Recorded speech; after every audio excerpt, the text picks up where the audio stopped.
I think I met a skinwalker. By Chopped. Growing up in Arizona, myths and legends are a part of life. Native traditions, mystic places, vortexes, UFO abductions, and dozens of other stories of the unknown that I always found fascinating. I grew up spending a lot of time wandering around the desert and the mountains, hunting, camping, etc., so I felt very at home in the wilderness. One late spring day on one of my many hiking adventures, I wandered off trail and after several hours came upon a small group of old mud adobe houses.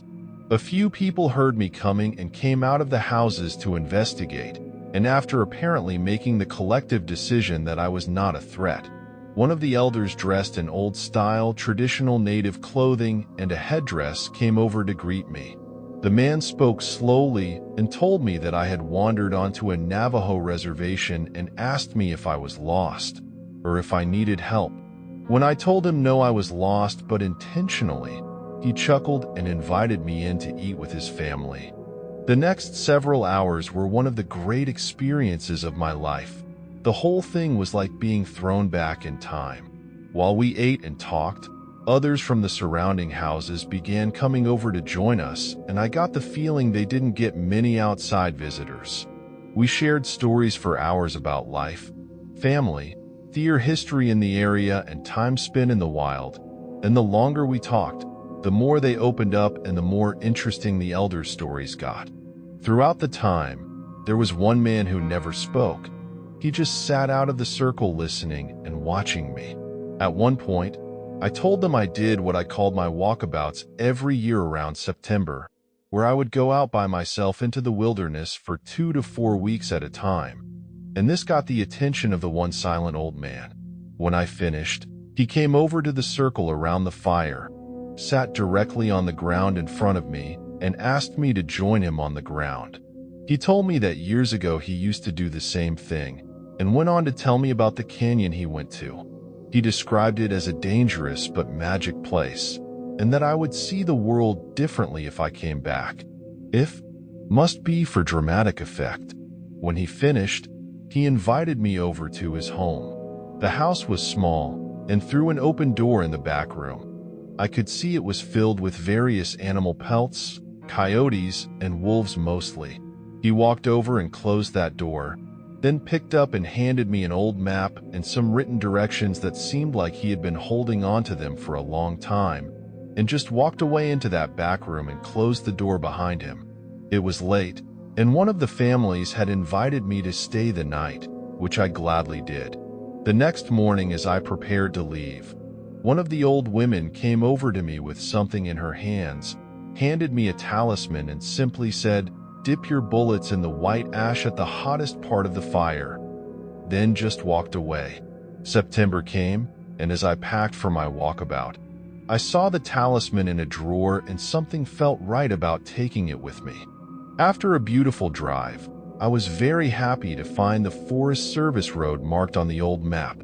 The entrance to the area was remote and overgrown, and tough to get to even in my Jeep, and took me much longer to get to than expected. So I decided to make camp and start the hike in the morning. After a few hours on a trail that looked like it had been forgotten, I came to a stream and the entrance to the secret valley. It was a narrow crack in the tall cliffs with about 4 feet of water running gently through, but too narrow for a kayak or canoe. I hoisted my gear over my head and began the wade sideways through the chest-deep water.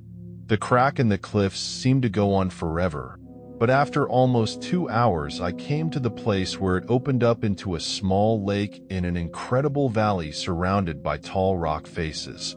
This may have been the most remote place I have ever been, in the sense that there was no sign that people had ever been there.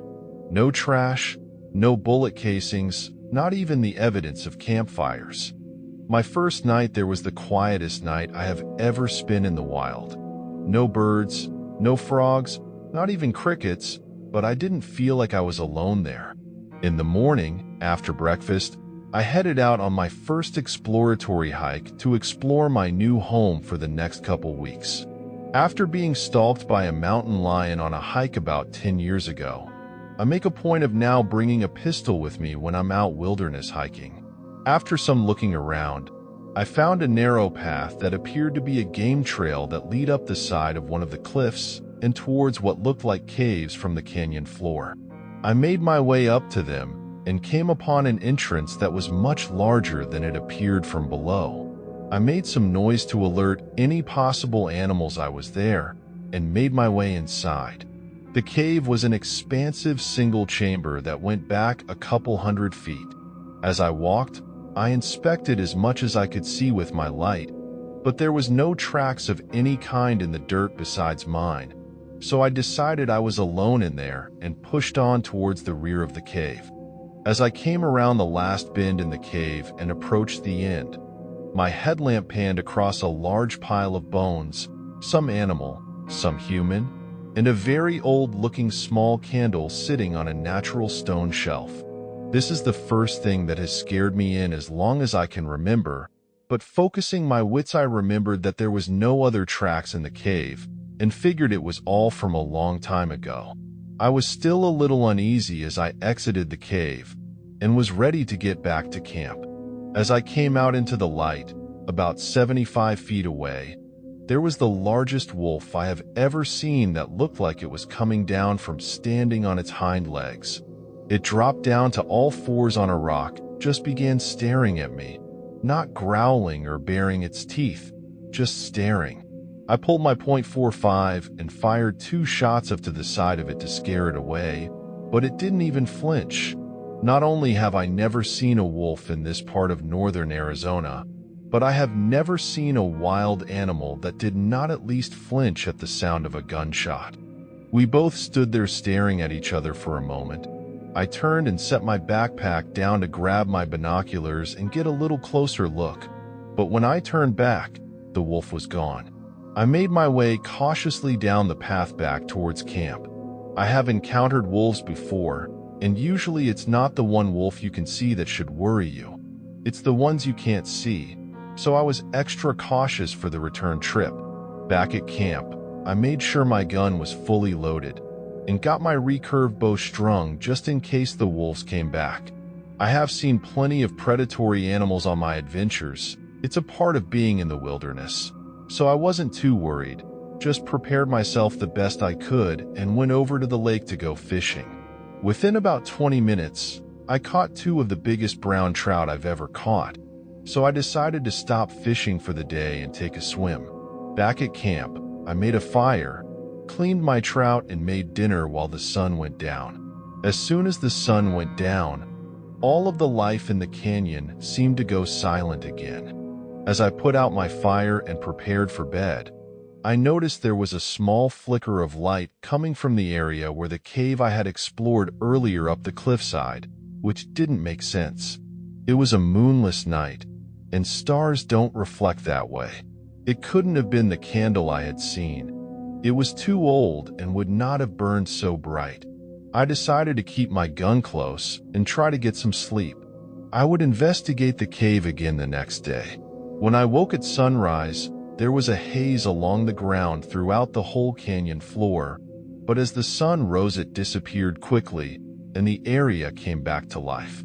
I made my breakfast, gathered my gun and bow, and headed back up towards the cave. When I reached the entrance, I saw there were still no tracks besides mine around the entrance and decided to push up the hill further. Just a little further up, I came upon the entrance to another cave, much smaller than the first one.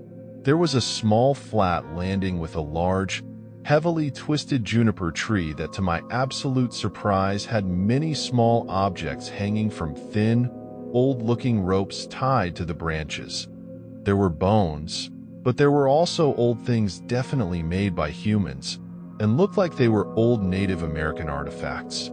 Thinking I might have found the spot where the old man I met on the reservation had stayed when he was there decades ago, I went into the cave. This cave was much different from the first one. Just a few feet in, I noticed the walls were covered in what looked like ceremonial cave paintings. As I pushed further back, the cave got dramatically colder, much colder than it should have been, and the walls were completely covered with the paintings the entire way. When I reached the back of the cave, I was not prepared for what I saw. There was what looked like an old altar made of wood and bones.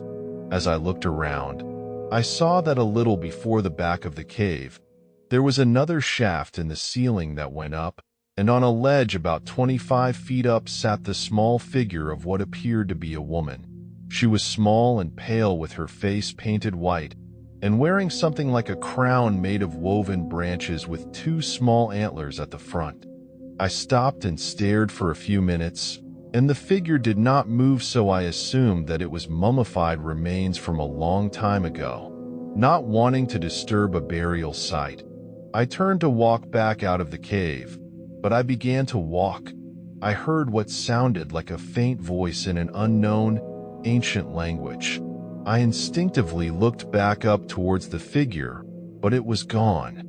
I was immediately terrified and ran from the cave as fast as I could get out, but my headlamp flickered and died. I made my way out, feeling along the wall to find my way, and the whole way I felt like there was something right behind me. When I saw the first light from the cave entrance, I began to sprint towards it. Just before I made it out, I looked back and there was nothing, so I slowed down, but I could still hear the faint voice and the volume never changed. When I got outside, all the bones and artifacts hanging from the tree were gone. I ran down the path as fast as I could, headed back to my campsite by the lake. Just as I reached the floor of the canyon, I noticed the large wolf at the tree line to my left, but this time it stayed standing upright on its hind legs. I stopped running, hoping to not initiate its predatory response to chase me, and again, it just stood there, staring at me. I reached my campsite safely and immediately began packing up. It was too late in the day to make it out before dark, and I did not want to make the hike out at night with all that was going on. I moved my tent so it would back up to the canyon wall by the crack in the cliffside, so I didn't have to worry about anything sneaking up behind me. I built my fire much larger and knew I wasn't going to get any sleep that night. Just as the sun was going down, I began to hear noises coming from the trees, and I felt like I was being hunted. Finally, in the last light of day, I saw the wolf slowly walking around by where the path led out of the trees, and it began to slowly walk towards me. This time I drew my gun and fired towards the creature, intending to hit it, and while I saw a couple hit the dirt around it, several bullets hit it. Several rounds from a .45 will at least slow down anything I've ever encountered, but this giant wolf kept walking towards me like nothing had happened. I continued to fire at it until the inevitable click of an empty magazine. I reached down and fumbled around in my backpack looking for my other magazines to reload, and as I lifted it, the talisman the old woman gave me fell out onto the ground. I picked it up and put it around my neck and immediately remembered what she had told me. Dip your bullets in the white ash? I looked around, but didn't see my backup magazines, so I grabbed my bow, pulled an arrow that was tipped with a hunting broadhead and dipped it into the white ashes, drew and fired. I hit the creature just in front of its right hip, and it let out a noise somewhere between a growl and a person screaming that made my blood curdle. I can hear that noise in my head to this day. It immediately turned and ran back to the trees, and in the flicker of the fire light, I saw the small woman with the antler crown standing there waiting for it. They both retreated into the trees, and for the rest of the night, I could hear the same faint voice I had heard in the cave. I spent the night outside of my tent, as awake as I have ever been, but no longer afraid, and at dawn finished packing up so I could get out of that canyon. The next spring, I went back to the small group of houses on the Navajo reservation I had found the year before. I was wearing the talisman as a necklace, and the first person to greet me was the woman who had given it to me, and she ran up to give me a big hug. "You heard me," was all she said. I asked the group about the man who had given me the map, as I was almost desperate to talk to him about the experience I had so I could compare it to his own. They told me that he had disappeared shortly after I had visited them the first time and had not been back.